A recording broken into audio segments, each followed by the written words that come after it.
हम सभी लोग जानते हैं कि अभी महाकुंभ में एक दुर्घटना हुई थी, हृदय विदारक थी। वहाँ भगदड़ मची थी।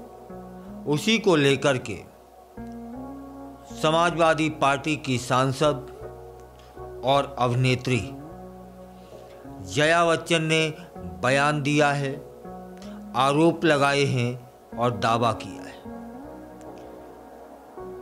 समाजवादी पार्टी की सांसद जया बच्चन ने महाकुंभ में मची भगदड़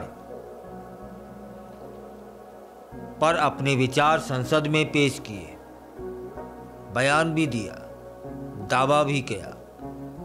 दावा क्या किया कि हादसे के बाद श्रद्धालुओं के शवों को नदी में फेंका गया। यह दावा है उनका और बड़ा दावा है।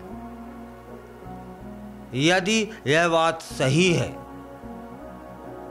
तब फिर मानवता के खिलाफ है।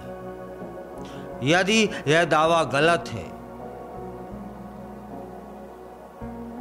तो फिर उम्मीद नहीं की जा सकती कि किसी राजनेता से या फिर सांसद से इस तरह का हल्का बयान दे। लेकिन दावा किया है तब फिर कुछ सच्चाई भी हो सकती है। और यह दावा लोकसभा परिसर में किया गया है, इसलिए बड़ी बात है। महाकुंभ में भगदड़ हुई, जनहानि हुई। इस पर बयानों का एक सैलाब सा आया। कुछ लोगों ने पक्ष में बयान दिए, कुछ लोगों ने विपक्ष में बयान दिए। या तो हम सभी जानते हैं कि घटना बड़ी थी, लेकिन यह भी हम सभी जानते हैं कि जनसैलाब भी आशा से विपरीत बहुत बड़ी संख्या में पहुंच गया था।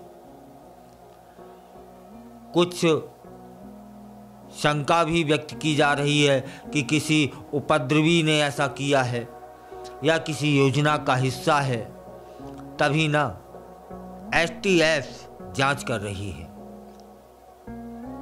उधर बयानों का सिलसिला जारी है। अब जया बच्चन ने प्रयागराज संगम में नोज पर हुए हादसे को लेकर उत्तर प्रदेश सरकार पर आरोप लगाए हैं। जया बच्चन ने दावा भी किया है कि हादसे के बाद श्रद्धालुओं के शवों को गंगा में त्रोहित कर दिया गया था। अर्थात त्रोहित तो हमारी एक मर्यादित भाषा है शवों के लिए। उनका कहना था कि नदी में फेंका गया। और यह दावा 3 फरवरी को संसद भवन परिसर में जया बच्चन ने किया है। दावा करते वक्त उन्होंने कहा कि वहां भगदड़ के बाद शवों को नदी में फेंका गया और इससे पानी प्रदूषित हो गया है।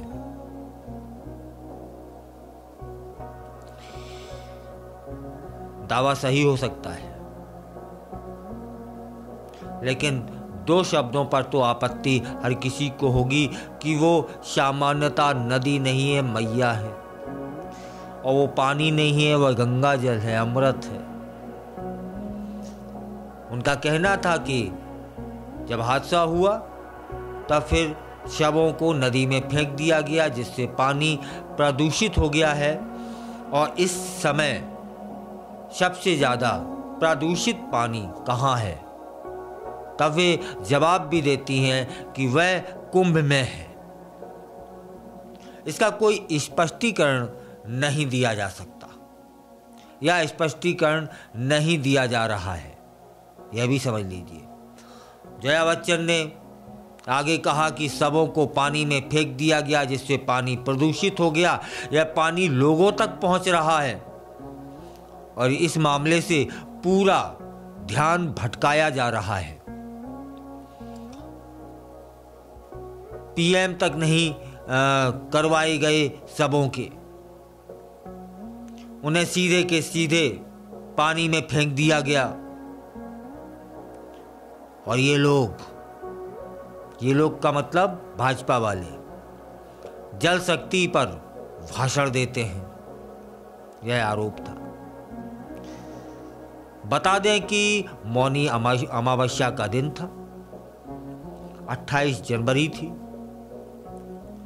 प्रयागराज महाकुंभ में संगम नोज के नज़दीक भगदड़ मच गई थी। उत्तर प्रदेश प्रशासन द्वारा 30 लोगों की मृत्यु घोषित की गई और कई लोग घायल हुए। इसी हादसा के बाद से विपक्षी दलों ने सरकार पर निशाना साधना शुरू कर दिया, जो अभी तक जारी है।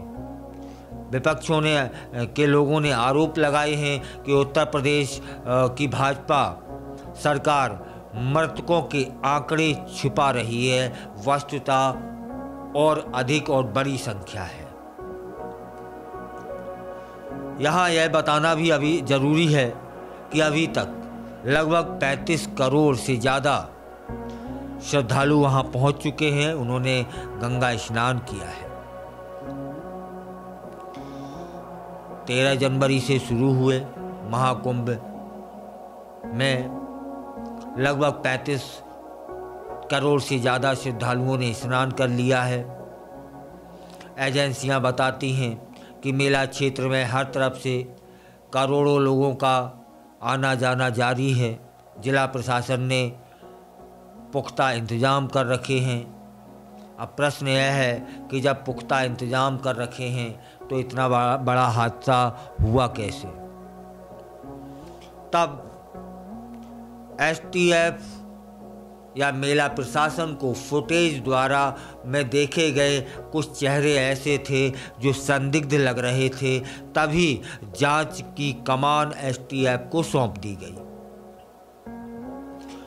कि यह एक हादसा नहीं, सुनियोजित भी हो सकता है। अब जया बच्चन जी ने आरोप लगाया है कि शवों को सीधे नदी में फेंक दिया गया और जिससे वह पानी प्रदूषित हो गया है और वह पानी कई जगह पहुंच रहा है जिसे लोग पी रहे हैं। और इस समय सबसे प्रदूषित कोई स्थान है पानी के क्षेत्र में तो वह है महाकुंभ। यदि यह दावा, यदि यह आरोप सही है, तब फिर उत्तर प्रदेश प्रशासन को कुंभ में जो सक्रिय प्रशासन है उसे ध्यान देना चाहिए कि कम से कम गंगा जल प्रदूषित तो ना हो। और यदि यह दावा सिर्फ दावा है तब फिर इस विषय पर जहां श्रद्धा आस्था जुड़ी हुई होती है वहां राजनीति नहीं होती। और यदि राजनीति से परे यह आरोप है, निष्पक्ष आरोप है, तब फिर उत्तर प्रदेश सरकार को, स्थानीय प्रशासन को